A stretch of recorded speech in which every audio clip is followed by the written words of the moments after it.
नमस्कार। आप सभी का लव इनफाइनाइट चैनल में हार्दिक स्वागत है।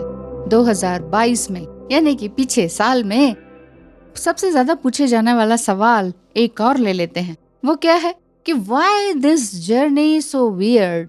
बहुत सी डिवाइन फेमिनाइंस इस तरह से कहती हैं कि ये जर्नी इतनी पेनफुल क्यों है, ये जर्नी इतनी वियर्ड क्यों है, ये जर्नी सिर्फ हमें ही क्यों झेलनी पड़ती है, सारा इनर वर्क हमें ही क्यों करना पड़ता है, क्यों है इतनी वियर्ड। एक्चुअली ये जर्नी तब तक ही आपको वियर्ड और पेनफुल लगेगी जब तक कि आप अपने शैडो साइड्स पर काम नहीं करेंगे। शैडोज क्या हैं? किसी को एकदम से जवाब दे देना, किसी के साथ बदतमीजी से बोल देना, किसी के साथ कुछ भी, पुराने बैगेजेस जो आपके हैं वो सब भी शैडोज में आते हैं। ये नहीं कि गुस्सा आया तपाक से बोल दिया, गुस्सा में हो गया, ऐसा नहीं होता। जिसकी इमेज आपने मन में बना रखी है ना, तो वो वही निकल कर आती है गुस्से में भी। तो जब तक आप कर्मा क्लिनजिंग नहीं करेंगे, जब तक आप एंसेस्ट्रल क्लिनजिंग नहीं करेंगे, तब तक आपके साथ ये सब कुछ वियर्ड होता रहेगा।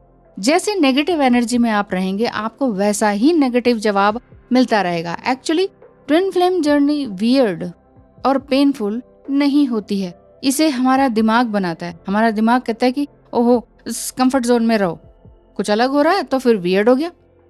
तो इसी पेन से गुजरते हुए, इस जर्नी में सब कुछ पेन से ही गुजरते हुए आपने अवेकन होना है, तो भी आप स्पिरिचुअल जर्नी में आगे चले जाएंगे। और स्पिरिचुअल जर्नी भजन करना नहीं है, घंटी बजाना नहीं है, इससे भी कहीं ऊपर है। अपनी कॉन्शियसनेस मर्जिंग जब आपकी स्टार्ट हो जाती है, वहां से आपकी ये आपकी क्लिनजिंग वगैरह शुरू होती है और आप अपने आप से रीयूनाइट हो जाते हैं, है ना।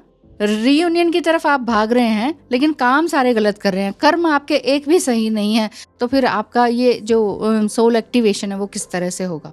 यहाँ पर आपको बहुत ज्यादा ध्यान देने की जरूरत है। आपके अपने ट्विन फ्लेम्स की अवेकनिंग हो सके, इसके लिए भी आपको सुधरना पड़ेगा, आपको चेंज होना पड़ेगा। आप एक दूसरे को मिरर करते हैं। मिररिंग का अर्थ ये है कि बैड और गुड, व्हाटएवर जो भी आपके पास है, जो भी कुछ आपके अंदर है, वही उसका अपोजिट जो है आपके डिवाइन मस्कुलाइन जो है वो आपको मिरर करते हैं। जो आपके अंदर कमी है ना, उसको वो पूरा करते हैं। यानी कि जो आप में कमी है वही आपका जो ट्विन फ्लेम है उसकी पूर्ति करता है ना। तो ये चीज है। लेकिन अच्छा या बुरा दोनों ही चीज, किसी को ज्यादा गुस्सा आता है, किसी को कम आता है, कोई फटाक से ब्लॉक कर देते हैं, कोई धीरे धीरे अपना सोच समझ के विचार के काम करते हैं। तो इस तरह की अगर आपकी एनर्जी है तो वहां पर आपको टेक केयर करने की जरूरत है।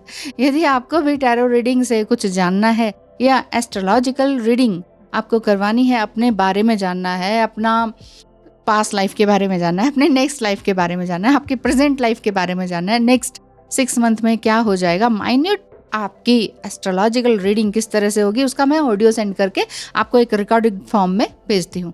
तो इसके लिए जरूर आइएगा। धन्यवाद। अच्छा, अब आपके मन में कुछ भी अच्छा चल रहा है चाहे नहीं चल रहा है, और आप ये सोचते हैं कि मेरी लाइफ में इतना सब क्यों हो रहा है।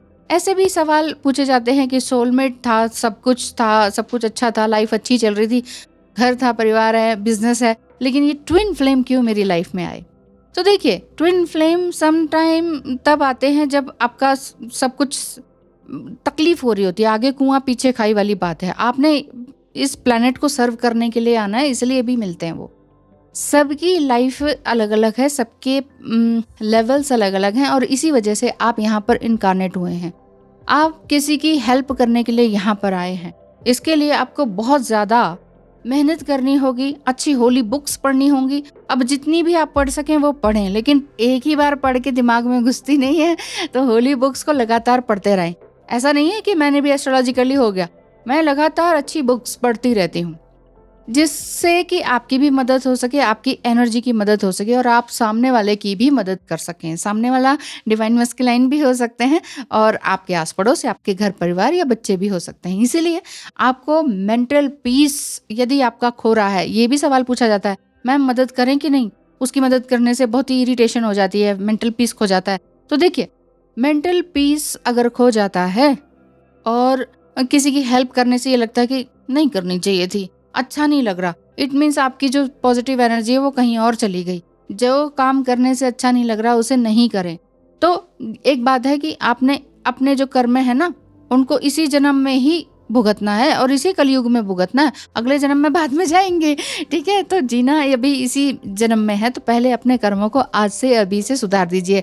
आज के दिन आपने किससे बदतमीजी से बात करी, आज के दिन आपने क्या चीज़ गलत करी, आज के दिन आपसे क्या मिस्टेक हो गई, उन सब चीज़ों के लिए माफ़ी मांगे। या तो सामने वाले से मांगे जिसके साथ शुरू हुआ है सारा, और या फिर अगर वो नहीं है या ख़त्म हो गए हैं तो आप उनके लिए प्रे करें और उनसे माफ़ी मांगे मेडिटेशन में बैठकर। ठीक है, तो जितना ज़्यादा आपके अंदर पोटेंशियल है वो पोटेंशियल देने के लिए आप ट्विन फ्लेम से मिले हैं। आप ये मत सोचिए कि ट्विन फ्लेम से हम क्यों मिले हैं, क्योंकि पर्पसली आप चूज करके आते हैं इस जर्नी को। ऐसा नहीं है कि ये अचानक हो गया। आप प्रॉब्लमैटिक बायोग्राफिकल जो फैमिली है उसको भी चूज करके आते हैं कि ऐसी मेरी माता होगी, ऐसे मेरे पिता होंगे, इतना ज़्यादा झगड़ा करने वाले होंगे, इतना ज़्यादा ट्रॉमेटिक लाइफ होगी और मुझे देंगे। इस तरह की फैमिली से इसलिए आते हैं ताकि आप ट्रांसमिट हो सके अपने अनकंडीशनल लव में आने के लिए, क्योंकि पहले की लाइफ टाइम में आपने इस तरह के बैगेजेस को पहले से ही कैरी करके ऑलरेडी आ चुके हैं। जो आपकी सोल मरते समय पास्ट लाइफ में जो थी वही तो सब आप लेकर आए हुए हैं, वही सारे इमोशंस, मेमोरीज, ग्रजेस, उन्हीं को तो आप बढ़ा रहे हैं। उनको घटाइए, उनको घटाने का काम है आपका। इसलिए आप कहते हैं कि हमारे साथ बुराई क्यों होता है, बुरा इसलिए होता है पास्ट लाइफ के कर्म के कारण और इस जन्म में ना समझने के कारण। इसीलिए आप इसलिए मिलते हैं कि आप इस जन्म के और पिछले जन्म के सभी कर्मों का क्लेंजिंग कर सकें। तब तक आपको ये जर्नी हार्ड एंड वियर्ड लगती रहती है जब तक कि आप अपने आप को क्लिंस नहीं करते हैं। जब तक ट्विन फ्लेम का सेपरेशन ओवर हो चुका होता है, वहां से बात को आप समझ सकेंगे, अगर आपका सेपरेशन वाकई हो चुका है तो। क्योंकि सेपरेशन के दौरान ही आप समझ सकते हैं कि हाँ, डीएम जो है अनअवेकन्ड है और वो मेरा डिवाइन मस्कुलाइन ही है। फिर एक स्पिरिचुअली हाई होता है या एक दूसरा मैट्रिक्स होता है तो भी सेपरेशन हो जाता है। तो ट्विन फ्लेम जर्नी जो है रिस्पॉन्सिबिलिटी लेने की जर्नी है, ना कि ब्लेम करने की कि इसकी वजह से ये हो गया, उसकी वजह से ये हो गया। बिना किसी देखे समझे आपने किसी के ऊपर फिंगर पॉइंट कर दिया तो वहां समझिए कि आपकी गलती है। एक फिंगर इधर किया तो बाकी सारी उंगलियां आपकी तरफ आती हैं। तो पहले आप अपने अंदर झांकिए कि आपके अंदर क्या गड़बड़ चल रही है। स्पिरिचुअल मास्टर बनना है ना आपने, तो स्पिरिचुअल मास्टर बनने के लिए अपने कॉन्शियसनेस को हायर जितना ज्यादा करते जाएंगे आप उतना ही मास्टर होते चले जाएंगे। लेकिन अभी ऐसा लगता है कि अगर आपको लगता है कि नहीं कुछ हो ही नहीं रहा, सब गड़बड़ है, मिस हो जाता है, तो इट मीन्स कहीं ना कहीं अभी आपका फर्स्ट ही स्टेज चल रहा है स्पिरिचुअल जर्नी का। Twin flame connection has a powerful connection. अगर आप इसे रिलेशनशिप बनाना चाहते, शादी करना ही करना है, ये तो हम करेंगे, वहां पर प्रॉब्लम आ जाएगी। तो डिसहार्मनी में जब तक आएंगे आप तब तक ये रीयूनियन भी नहीं हो पाता, ये बात समझ लीजिए। इसलिए जब तक आप ईश्वर से जुड़ नहीं जाते हैं ना, अपनी अंतरात्मा से जुड़ नहीं जाते हैं ना, तब तक आप सबको फिंगर पॉइंट करेंगे, ऐ इसकी वजह से ये हुआ, ऐ उसकी वजह से हुआ। तब तक आपकी जुबान में मिठास नहीं आ सकती। यदि आप सोचें कि कोई स्टेज स्किप हो जाए ट्विन फ्लेम जर्नी की, शॉर्टकट कोई मिल जाए, कोई मंत्र मिल जाए, मंत्र से ही हम ट्विन फ्लेम रियूनियन कर लेते हैं, वो भी नहीं हो सकता। और अगर आप सोचें यार बहुत पेनफुल है, बहुत वियर्ड है, भागो, तो यहाँ अगर आप कॉर्ड कटिंग करेंगे तो फिजिकल प्रॉब्लम आ जाएगी, है ना, आईज हेयर प्रॉब्लम आ जाएंगी, आपका फेस बिल्कुल ही गड़बड़ होने लग जाएगा, आपके बीपी की समस्या होने लग सकती है। इस तरह की बहुत सारी प्रॉब्लम्स आ सकती हैं। इसलिए कॉर्ड कटिंग भी नहीं करने की कोशिश करें। ये मत सोचे कि अब तो मेरी कहीं शादी हो गई है, ट्विन फ्लेम क्यों याद आ रहा है, कॉर्ड कटिंग कर दो। No no no, cord cutting नहीं होगी। ये देखिए, अगर आपको लगता है ना कि हाँ ये वाकई बहुत ज़्यादा दिक्कत हो रही है, तो स्क्रीन पे दिखाए नंबर पर ज़रूर मैसेज करें कि मुझे वाकई ये चीज़ें पता करनी है एस्ट्रोलॉजिकल रीडिंग से, या फिर मुझे टैरो से करना है। आपके एनर्जेटिक शिफ्ट जब तक नहीं होगा ना, तब तक आपकी ये रनिंग चेसिंग की स्टेज चलती रहेगी। मैम हम तो उसको इतना समझाते हैं, वो भागता रहता है। ओहो, तो आप समझा ही क्यों रहे हैं आप समझा ही क्यों रहे हैं? तो जितना ज़्यादा आप उनके ज़्यादा पास जाएंगे तो उतना ही वो भागेंगे। इसलिए पेन जो बना हुआ है ना, इस पेन को बने रहने दें। इस पेन में आप हैं, आंसुओं से भरे हुए हैं, आपको लग रहा है सारी जिंदगी वियर्ड ही हो गई है, dark night of the soul खत्म ही नहीं हो रही है, तो समझ लीजिए कि आप रिकग्नाइज करते हैं अपने आप को ही। आप अगर उनको कुछ ब्लेम करते हैं तो आप रिपेलिंग कर रहे हैं। इसीलिए just go with the flow, जो चल रहा है उसको उसी के साथ चलने दें।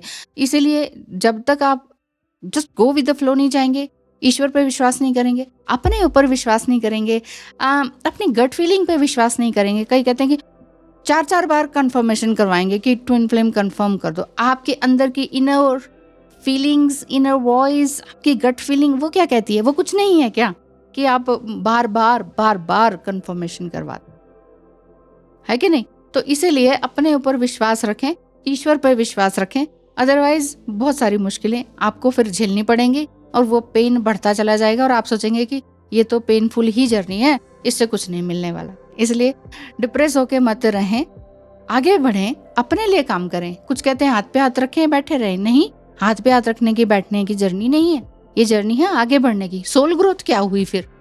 अगर आपने एक आदमी को ही पाना है, अपने पास लाना है, तो फिर इसमें सोल ग्रोथ क्या हुई? आप तो वो वशीकरण से करा लो, तांत्रिकों से करवा लो, करवा रहे हैं लोग, लेकिन वो that is not the reason, that is not the way to achieve reunion. यहाँ खतरा आपके लिए भी होगा, इस चीज से be aware. Thank you so much, all the best.